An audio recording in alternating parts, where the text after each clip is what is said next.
Hello IC welcome back to our cheerful English learning journey. Today, we are diving into the exciting world of text types. So, enjoy your learning guys! Jadi, descriptive text adalah jenis teks yang digunakan untuk menjelaskan atau menggambarkan sesuatu secara detail. Tujuan dari teks deskriptif adalah untuk memberikan pemahaman yang jelas tentang suatu objek, tempat, orang, atau peristiwa melalui penggunaan kata-kata yang deskriptif dan gambaran yang mendalam. Di deskriptif teks itu memiliki beberapa characterization.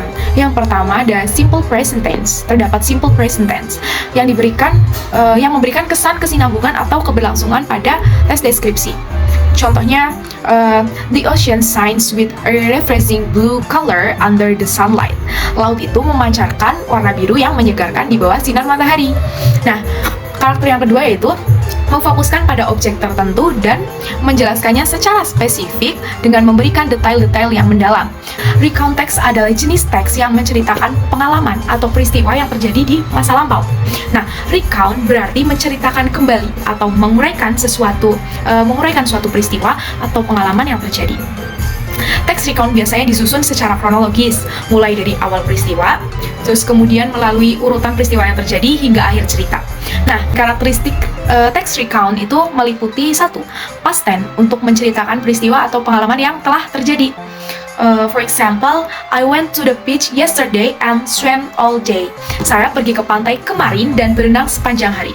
Yang kedua ada adverbial phrase untuk memberikan konteks tentang kapan dan di mana peristiwa itu terjadi. For example, last summer I visited my grandparents in the village. Pada musim panas tahun lalu, saya mengunjungi kakek nenek saya di desa. Dan yang terakhir ada conjunction, like first, then, next, untuk mengurutkan peristiwa secara kronologis. Narrative text adalah jenis teks yang mengandung serangkaian peristiwa yang disampaikan secara berurutan atau kronologis dan saling berkesinambungan. Nah, dalam teks naratif, cerita disusun dengan memperhatikan urutan waktu yang logis, mulai dari awal, kemudian mengikuti serangkaian peristiwa yang membentuk plot cerita, hingga akhir cerita atau penyelesaian masalah. Nah, tujuan dari teks naratif ini adalah untuk menghibur pembaca atau pendengar dan seringkali menyampaikan pesan moral atau perjalanan hidup melalui cerita yang disampaikan. Oke, the next one is characteristic text naratif. Yang pertama ada past tense, termasuk variasi kalimat pasif. Contoh kalimatnya yaitu on a cold night, the house was entered by an unknown thief. Pada suatu malam yang dingin, rumah itu dimasuki oleh pencuri yang tidak dikenal. Selanjutnya ada noun phrase and adjective phrase. Contohnya, the old dusty book with a torn leather cover was found in the corner of the room. Buku lama berdebu dengan sampul kulit yang rusak ditemukan di sudut ruangan.